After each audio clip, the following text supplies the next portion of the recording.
Hello everyone, welcome back to my channel. Thank you so much for watching. My name is doctor Ritu. हम बात कर रहे थे depression के बारे में और लास्ट वीडियो मैंने अपलोड किया जो कि उसका पार्ट 1 था, जिसमें हमने बात की डिप्रेशन क्या होता है, इसके सिम्टम्स क्या होते हैं, इसके कॉजेशंस क्या क्या होते हैं।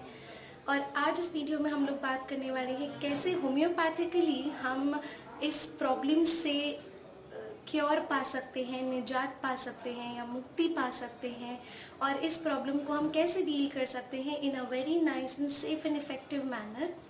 एज यू ऑल नो कि मैंने आपको लास्ट वीडियो में भी यही कहा था कि मेरा ये वीडियो अपलोड करने का पर्पस बिल्कुल भी ये नहीं है that I am gonna show you guys कि ये मेडिसिन है और आपको ऐसे ऐसे मेडिसिन खा लेनी है। It is not like that. ऐसे मैं इसमें नहीं बताने वाली हूँ because in these kind of very delicate kind of cases इसको बहुत ही अच्छे से प्रॉपर आप फिजिशियन के पास विजिट करके ही ट्रीट कराएं। That is my kind suggestion to you. So for consultation आपको जो डिटेल्स हैं डिस्क्रिप्शन बॉक्स में मिल जाएंगे।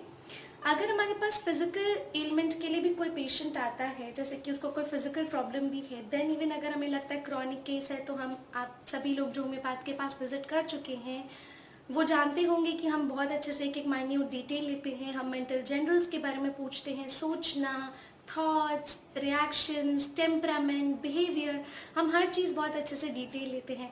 तो जब अगर एक केस ही हमारे पास साइकोलॉजी रिलेटेड आएगा और आएगा ही मेंटल इलनेस का, तो फिर उसमें हमें कितनी बारीक डिटेल्स की ज़रूरत होगी आप इसी से अंदाज़ा लगा सकते हैं।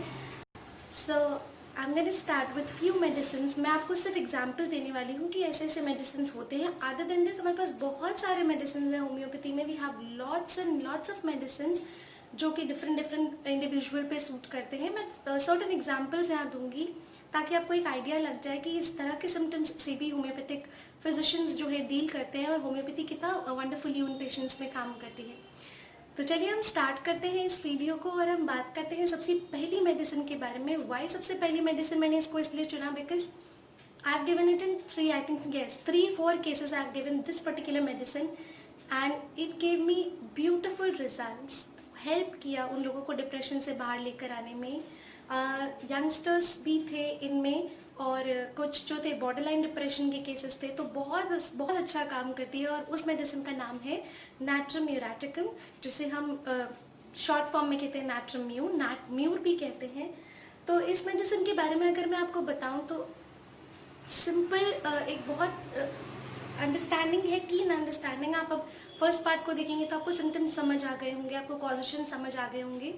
तो कॉजेशन की बात करें तो नाट्रम म्यूर इज मोर लाइक जिनको ग्रीफ, कभी अगर उनके साइकिक कॉज जो हैं, जो उनकी मानसिक परेशानियां हैं, वो किसी ग्रीफ से, किसी दुख से, किसी अचानक से कोई डर आया हो उसके बैड इफेक्ट से, गुस्सा किया हो बहुत ज़्यादा या गुस्सा आने लगा हो उसके बैड इफेक्ट से, इन सब चीज़ों से उसकी जो मेंटल सिकनेस है वो वर्स हो जाती है और इसकी वजह से कई बार अराइज करती है। तो इट्स वेरी इंपॉर्टेंट कि इसके इल इफेक्ट्स जान लें, उसके बैड इफेक्ट्स जान लें। अगर हम नाट्रम म्यूर की बात करें तो एज यू नो कि नाट्रम म्यूर कॉमन सॉल्ट है। जो भी होम्योपैथी पढ़ रहे हैं वो लोग जानते हैं कॉमन सॉल्ट है। सॉल्ट को अगर हम एटमॉस्फेयर में ऐसे ही छोड़ देंगे तो वो क्या करेगा, इट्स NaCl, वो अब्सॉर्ब करता है मॉइस्चर कंटेंट।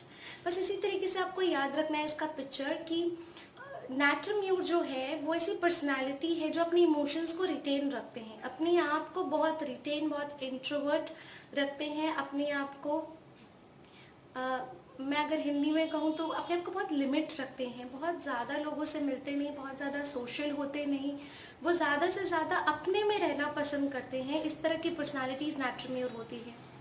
इरिटेबल होते हैं सर्टन सर्कमस्टांसेस में, बहुत ऑकवर्ड होते हैं, अकेले रहना पसंद है, रोएंगे। और कई बार आप उनको देख के ना आपको ऐसा लगेगा कि इनको बहुत ज़्यादा सिंपैथी की या उनको आपके साथ की, आपके प्यार की, आपकी कॉन्सोलेशन की, आपके सांत्वना की ज़रूरत है। देखकर ज़रूर लगेगा, लेकिन नाट्रम म्यूर पेशेंट को कभी भी कॉन्सोलेशन अच्छा नहीं लगता। अगर आप जाएं, नाट्रम म्यूर पेशेंट बैठे हैं या रो रहे हैं या दुखी हैं, आप अगर जाके उन्हें कंसोल करें तो वो उनकी कंडीशन वर्स हो जाती है, वो और ज़ोर से चीखने लगते हैं, वो कहेंगे मेरे को अकेला छोड़ दो, एंड वो चिल्लाना शुरू कर देंगे। जबकि वो ऐसे है नहीं पर्सनालिटी, वो रिटेन रखते हैं अपने आप को, वो अकेले जाकर बैठ जाएंगे। तो आप ऐसे जो भी लोग जिनको जानते हैं कि जिनको गुस्सा आया या कुछ भी उनके साथ हुआ, कुछ भी प्रॉब्लम हुई, तो वो अकेले जाकर बैठना पसंद करेंगे और उनको उनका प्राइवेट टाइम है वो अपने आप ही ठीक होते हैं। वो थोड़ा उनका time is the best healer for natrum mur. तो वो अपने आप ही हील होते हैं, अपने आप ही बेटर होते चले जाते हैं, उनको किसी के साथ की ज़रूरत नहीं होती। और अगर कंसोल कोई करे उन्हें कोई सांत्वना दे रहा है तो वो उनको बिल्कुल अच्छा नहीं लगेगा। मतलब उस बंदे से तो वो बहुत ज़्यादा चिढ़ जाने वाले for a time being. Natrum mur is a kind of personality जो जल्दी से माफ़ नहीं करते लोगों को, फॉरगिव नहीं करते, फॉरगेट नहीं करते, चीज़ों को भूलते नहीं हैं, माफ़ नहीं करते। रिवेंजफुल नहीं कहूँगी मैं कि वो बदला लेते हैं कि मैं तुमने मेरे साथ कभी ऐसा किया था तो मैं अब देखो मेरे को मौका मिला है तो मैं इसका बदला लेने वाली हूँ या वाला हूँ, तो ये बिल्कुल ऐसे नहीं करेंगे। हमेशा उनको याद रहेगा, ये चीज़ याद रहेगी कि इस पर्टिकुलर टाइम पे, इस दिन ऐसा समय था, ये सर्कमस्टांस था, ये सिचुएशन था और तुमने मेरे साथ ये किया था। वो माफ़ नहीं करेंगे, वो भूलेंगे कभी नहीं, वो बदला कभी नहीं लेंगे, लेकिन वो माफ़ नहीं करते, वो भूलते नहीं किसी चीज़ को। This is natural. कोई भी एक छोटी सी बात हो जाए, बहुत सारे लोग आपको ये आकर सिम्टम बताते कि कुछ भी बात हो जाती है वो इजीली दिमाग से नहीं निकलती। मैं ऐसा नहीं करती कि मैं बदला लूँगी या मेरे को सिचुएशन मिलेगी तो मैं ऐसा करूँगी वैसा करूँगी, they don't do like that. लेकिन जब भी उन्हें मौका मिलता है तो उनको वो सब चीज़ें याद रहती है कि इस पर्टिकुलर पर्सन ने मेरे साथ ऐसा किया। So this is what is natrum mur. Again and again अपने बुरे दिन रिकॉल करना, बार बार अपनी ओल्ड मेमोरीज में वही बुरा टाइम, वही चीज़ चेरिश करना, वो चीज़ दिमाग से नहीं निकलती, बार बार उसी चीज़ को ब्रूड करना, अकेले बैठना। ऐसे कई बार ऐसे मोमेंट्स होते हैं जहाँ पर सब लोग बहुत अच्छे मूड में होते हैं, सब बहुत अच्छे सर्कमस्टांसेस, एक हैप्पी सिचुएशन है घर में, लेकिन वो चाह कर भी वो जॉयफुल मोमेंट को एंजॉय नहीं कर पाती नैट्रोम्यूर। छोटा सा एक एग्जाम्पल मैं आपको दूंगी। अगर ये भी एक सिचुएशन है जो नैट्रोम्यूर में मैंने देखी और बुक्स में भी रिटन है, हमारे जो भी ऑथेंटिक मटीरियल अमेरिका की बुक्स है, that this is not only a she, natrum mur can be a he, can be a man also.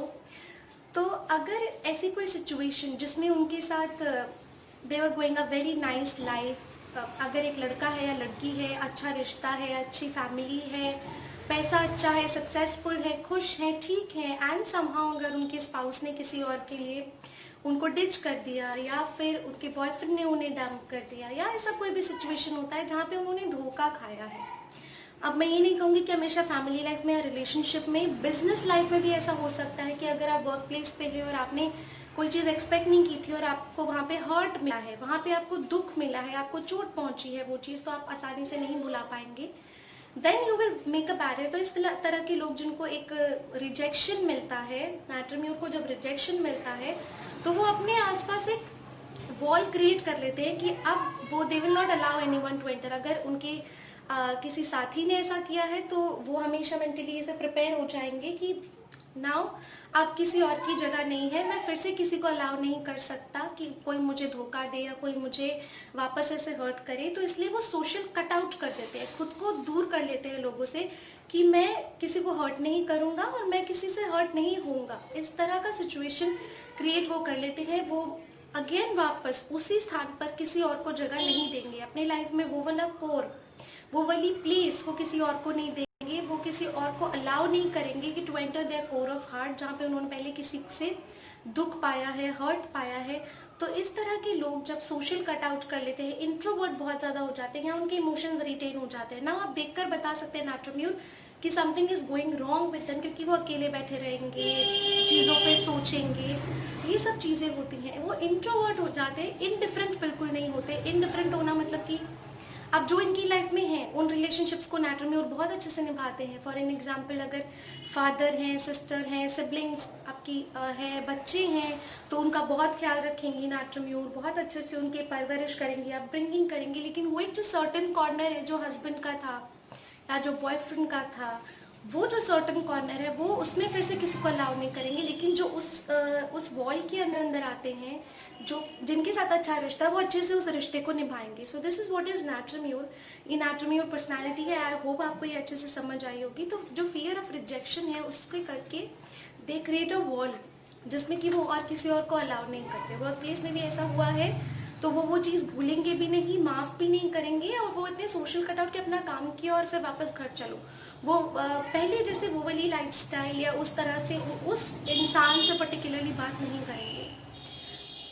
they are very sensitive. Natramiur personality is very very sensitive to everything. They are very reserved, but they are very connected to the loved ones. This is Natramiur. Natramiur now अलग अलग potencies में बहुत अच्छा काम करती है. मैंने Natramiur 3x potency में भी दिया है मेंटल जनरल्स के बेसिस पर, and I have got wonderful results. Wonderful. I can't even tell you the results were marvelous in 3x potencies which I was not expecting, but I read it somewhere, तो मैंने वो दिया and I got beautiful results. Higher potencies तो obviously Natramiur की बहुत अच्छी काम करती हैं. सेकेंड मेडिसिन पर चलते हैं, वो है Ignatia. Now you know Ignatia एक ऐसी मेडिसिन है जिसमें मेंटल सिम्टम्स भरे हुए हैं. कॉन्ट्रडिक्शन के लिए सबसे बेटर मेडिसिन है. ग्रेट रेमेडी है मूड चेंजिंग के लिए. आई थिंक 2 दिन पहले मैंने प्रेस्क्राइब किया है मेंटल जनरल के बेसिस पे इग्नेशिया को. मूड चेंजेस बहुत ज़्यादा होते हैं. सडनली आपको लगेगा high, suddenly low, suddenly excited, suddenly weepy, suddenly joyful, suddenly sad. इस तरह का जो चेंज ऑफ बिहेवियर मूड होता है बेसिकली, उसके लिए इग्नेशिया बहुत अच्छी मेडिसिन है. सडन ग्रीफ के लिए बहुत अच्छी मेडिसिन है. लाइक अगर आप कुछ समय पहले, आई थिंक 1-2 मंथ्स पहले मेरे पास एक केस आया था जिसमें एक लेडी थी, she has got very depressed. एक सदमा सा उन्हें लग गया था क्योंकि उनके फादर की डेथ हो गई थी. उस लेडी ने अपने फादर को खो दिया था. उस ग्रीफ से ना उन्हें नींद आ रही थी, जो कि यूजुअली होता है, नींद नहीं आ रही थी. वो बहुत रो रही थी और रोते रोते फिर वो बिल्कुल एकदम नम हो गई. कोई सेंसेशन नहीं, कोई रिएक्शन नहीं स्टिमुलस के प्रति. रोना बंद हो गया. बस हर समय कुछ वर्ड्स बोल रही थी जो कि समझ नहीं आ रहे थे. जो भी आसपास बैठे थे उनको कुछ, किसी को समझ नहीं आ रहा था, बट वो एक जगह देखते देखते बस कुछ मटर कर रहे थे. वो एक एकदम स्ट्रॉन्ग इफेक्ट जो उस ग्रीफ का, उस न्यूज़ का उन पर पड़ा. उस समय मैंने उन्हें इग्नेशिया दी थी 1 पोटेंसी में 2 doses. And after only 2 doses, I think within 2 days she was back to normal. And सबसे बड़ा रिएक्शन जो था, उनके हस्बैंड ने मुझे आकर बताया कि शी क्राइड. जैसे इग्नेशिया 1 दिया, 2 डोजेस दिया, उसके आधे 1 घंटे बाद जब उनके हस्बैंड उनको कंसोल कर रहे थे, समझा रहे थे, तो शी क्राइड. जबकि वो बिल्कुल 7-8 दिन से उन्होंने रोना बिल्कुल ऐसा हो गया था कि आंखें सूख गई थी उनकी. तो शी क्राइड लाइक एनीथिंग. और उसके बाद वो आराम से सोई हैं और उसके बाद वो बेटर हुई हैं. उन्होंने अपने आसपास अपने बच्चों को देखा, अपना करेज वापस लेकर आई हैं कि उनको फिर से जीना है, जो कि वो सारे होप्स छोड़ चुकी थी. So ignatia is a wonderful medicine. जब इस तरह के कोई बैड इफेक्ट्स, बैड न्यूज़ सुनने मिलती है और उसके बाद जो इफेक्ट्स आते हैं, उसके लिए इग्नेशिया बहुत अच्छी मेडिसिन है. इग्नेशिया पेशेंट बहुत ज़्यादा इरिटेबल हो जाता है समहाउ. इग्नेशिया पेशेंट समहाउ बहुत इरिटेबल हो जाते हैं कई बार. They are very moody sort of, कि अभी ठीक है और अभी किसी ने कुछ कहा तो एकदम से रोना शुरू या चीखना शुरू. ये सब इग्नेशिया के बहुत ज़्यादा सिम्टम्स ऐसे होते हैं. ऐसी सिचुएशंस होती हैं जहाँ हंसना नहीं है, वहाँ वो हंसने लगेंगे. जहाँ ऐसी सिचुएशन होती है जहाँ सब रो रहे हैं, वो हंसने लगेंगे ऐसे. और जहाँ सब खुश हैं, वहाँ वो रोने लगेंगे. तो Ignatia is a great mood changer remedy. Finally sensitive mood होता है. डॉक्टर गरन से इग्नेशिया के लिए हमेशा कहते हैं कि जो भी लोग डीप ग्रीफ से जूझ रहे हैं, जिनकी लाइफ में अनहैप्पीनेस है और बहुत ही गहरा कोई दुख है लंबे समय से, जिनको नींद नहीं आ रही है, एंटायरली वो अब्जॉर्ब हो चुके हैं ग्रीफ में as at a loss of a friend और अ वेरी डियर वन, जो कि मैंने आपको एक केस शेयर किया. इस तरह के लोगों में बहुत अच्छा काम करते हैं Ignatia. So you have come across कि इग्नेशिया देखिए एक्यूट में भी कितना अच्छा काम कर रही है और इग्नेशिया क्रॉनिक ग्रीफ में भी कितना अच्छा काम करती है. इग्नेशिया की क्रॉनिक मेडिसिन नाट्रोम्यूर होती है. अगर आपने इग्नेशिया किसी केस के लिए दिया, एक्यूट केस के लिए दिया, and you did not find results out of it, आपको लग रहा है एक डीप एक्टिंग रेमेडी देनी है, नाट्रोम्यूर बहुत अच्छा काम करती है ऐसे केसेस में. Then we move on to CPR. CPR, a very very important medicine. It's a medicine basically we always target when we get indifference. ये बहुत इंपॉर्टेंट मेडिसिन है इंडिफरेंस के लिए. कोई भी एक लेडी अज्यूम कर लीजिए, एक रूटीनिस्टिक लाइफ जी रही हैं जो बहुत एम्बिशियस है. नक्स वोमिका की तरह सीपिया बहुत एम्बिशियस होती हैं, बहुत ज़्यादा एम्बिशियस होती हैं, करियर ओरिएंटेड होती हैं, उनके बहुत सपने होते हैं.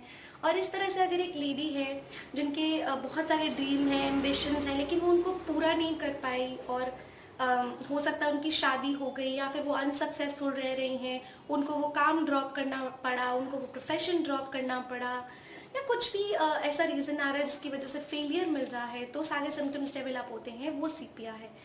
अगर इस तरह की लेडी जिनका लाइफ बिल्कुल रूटीनिस्टिक चला गया है, या वर्क प्लेस पर भी हैं जो एक ही तरह का रूटीन काम करे जा रहे हैं, रूटीन लाइफ जीती जा रही हैं, तो बहुत इंडिफरेंट हो जाती हैं कि उन्हें कुछ अच्छा नहीं लगता, उन्हें कुछ करने का मन नहीं करता, उनको अपने पति के साथ अच्छा नहीं लगता, बच्चों के साथ अच्छा नहीं लगता। इस तरह की बहुत लेडीज आती हैं जो बोलती हैं मेरा काम तक करने का मन नहीं करता। और अगर और थोड़ा वो और उनके साथ थोड़ा सा अच्छे से बात करो तो ये भी पता चलता है कि नहीं, मेरा तो बच्चों को भी देखने का मन नहीं करता, मन करता है वो खुद ही पकाएं और खुद ही खाना शुरू करें, और मेरे को उनका बिल्कुल ध्यान नहीं आता है, मुझे बस अपना रहता है कि मैं बैठी रहूँ अकेली, मुझे कोई कुछ ना बोले। तो इस तरह के बहुत सिम्टम्स देखने मिलते हैं। ये इंडिफरेंस है, कंप्लीट इंडिफरेंस जब आपका हो जाता है टुवर्ड द लव्ड वन, जो कि एनाटॉमी उससे बिल्कुल अलग है। आपको अपनी जो डियर वंस हैं उनका भी ख्याल रखने का मन नहीं करता, that is what is sepia. And किसी से बात नहीं करेंगे, does not want to talk to anyone, even to those whom she loved best, irritability around, ये सब बहुत चीज़ें होती हैं। अनएबल टू फुलफिल, अगर एम्बिशंस अब उनके फुलफिल नहीं हुए, शादी हो गई, रूटीन लाइफ में आ गई हैं, बच्चे पाल रही हैं, उनको ये चीज़ें ना बहुत अंदर अंदर से फ्रस्ट्रेशन हो जाता है कि ये मेरी लाइफ के साथ क्या हो गया। बहुत लोग ऐसे मिलते हैं आजकल। तो इस तरह का जो एक्सेप्ट नहीं कर पाते इस चेंज को, इनके लाइफस्टाइल के चेंजेस को एक्सेप्ट नहीं कर पाते, फ्रस्ट्रेटेड होते जा रहे हैं, ग्रीफ में जाते जा रहे हैं, एंड आप हिस्ट्री लेते हैं, then you come to know कि ऐसा ऐसा सिचुएशन आया था, this is what is sepia, so you must think of sepia. तो आप देख सकते हैं कितने माइन्यूट डिटेल्स भी हमारे लिए कितने इंपॉर्टेंस रखते हैं। तो कई बार पेशेंट ऐसे सोचते हैं कि अरे इतना क्यों पूछ रहे हैं, what is the significance, but yes there is a significance. Without significance you just think about it कि without a significance why will a physician uh, take so much of time to give it to the patient? Why he will waste the time if it is useless, right? Because the time of a physician is very precious. So अगर एक doctor पूछ रहे हैं कोई भी चीज़, कुछ भी inquire करें, तो कहीं ना कहीं उसका कोई सिग्निफिकेंस होगा। दैट इज़ वाई ये सिग्निफिकेंस बहुत इंपॉर्टेंट है। ये माइन्यूट डिटेल्स जब आप होम्योपैथिक फिजिशियन को देते हैं ना, तो आपके लिए सिलेक्शन जो है मेडिसिन का और भी ज़्यादा अच्छा हो जाता है और भी ज़्यादा ईजी हो जाता है। तो नेक्स्ट मेडिसिन की तरफ चलते हैं, which is your antim crud. I had uploaded a video on antim crud, yes possibly I uploaded, description box में लिंक डाल दूंगी। मैं लास्ट जो 2 मेडिसिन मैं आपसे शेयर कर रही हूँ, दोनों के ड्रग पिक्चर्स मैं शेयर कर चुकी हूँ, ऑरम मेटालिकम और एंटिम क्रूड के। तो मैं आशा करती हूँ कि आप उस वीडियो को देखें, उसके ड्रग पिक्चर को देखें, तो आपको बहुत अच्छे से पूरे डिटेल डिस्क्रिप्शन मिलेगा मेंटल जनरल्स के बारे में। क्विकली मैं यहाँ बता दूँ कि Antim crude is a person जहाँ state of mind complete absent state of mind है, बिल्कुल कुछ भी अच्छा नहीं लगता, एंड सुसाइडल थॉट्स आते हैं, लाइफ एक कांस्टेंट बर्डन लगती है, एंटिम क्रूड को जीने का मन नहीं करता। बस वो डॉक्टर कैसे कहते हैं, if I could only die, मैं सिर्फ मर सकूँ, मुझे बर्डन लगने लगा है, बोझ है जिंदगी, मेलो लाइट्स अच्छी लगेंगी, डिम लाइट्स, सेंटिमेंटल मूड, चांद को देखना, ये सब चीज़ें जो होती है that's antim crud, and you can check it out in detail in the drug picture of antim crude. And the last medicine is aurum metallicum. I told you earlier, aurum metallicum का एक mental general specifically एक separate video है, जिस complete video में मैंने mental generals share किए, तो आप उस वीडियो को ज़रूर देखिएगा। तो इस तरह की ये medicines हैं जो कि few examples हैं only, and the materia medica, homeopathic materia medica is full of such medicines. So I hope अगर इस तरह से आप कोई भी पेशेंट को देखते हैं, या आपके फैमिली में कोई है, या आपको ऐसा लगता है कि आप पर्सनली इस तरह की स्टेट से जा रहे हैं, तो please don't ignore your health, और आप एक होम्योपैथिक फिजिशियन से विजिट कीजिए, मिलिए, बात कीजिए और एक सोल्यूशन तक पहुंचिए, ताकि आपकी मेंटल हेल्थ ज़्यादा अच्छी हो सके। And at the last I must tell you कि management is very much important along with the medications. Management is must, and you must take out time to do certain exercises which will keep your mood charged, mood happy, because life में हर एक situation ऐसी आती है जब आप hopeless feel करते हैं, सबके साथ होता है, it is not आपके साथ ही नहीं हो रहा है, it is not only with you, it happens with everyone की सिचुएशंस आते हैं और चले जाते हैं। तो आपको अपने मूड को चार्ज कैसे करना है, आपको ऐसी एक्सरसाइजेस, ऐसी एक्टिविटीज़, इस तरह की चीज़ें होंगी जिससे आपको खुशी मिलती है। आपका जो पैशन है उसको फॉलो कीजिए। एंड आई मस्ट से आजकल योग एंड मेडिटेशन करना बहुत ज़्यादा इंपॉर्टेंट है। The kind of lifestyle we are living, the kind of relationships we are dealing with, तो इस समय पे आप मेडिटेशन ज़रूर कीजिए, आप योग ज़रूर कीजिए, अपने लिए थोड़ा सा टाइम निकालें इस चीज़ के लिए। बिकॉज इसका जो मेंटल हेल्थ पर जो बेनिफिट होता है ना, आई can't even explain it in words. When you will do it you will experience the feeling, the bliss. So with this I am gonna finish my video and I hope you like this video. अगर आपको पसंद है part 1 part 2 comment section में ज़रूर बताइएगा कैसा लगा। ये वीडियो थोड़ी सी लंबी हो गई है बट आई होप आपको ये वीडियो अच्छी लगेगी। आप थोड़ा थोड़ा करके देख लीजिएगा। Thank you so much. जब तक मैं नेक्स्ट वीडियो लेकर आ रही हूँ, stay tuned and thank you so much for watching. Stay connected with homeopathy. Bye bye.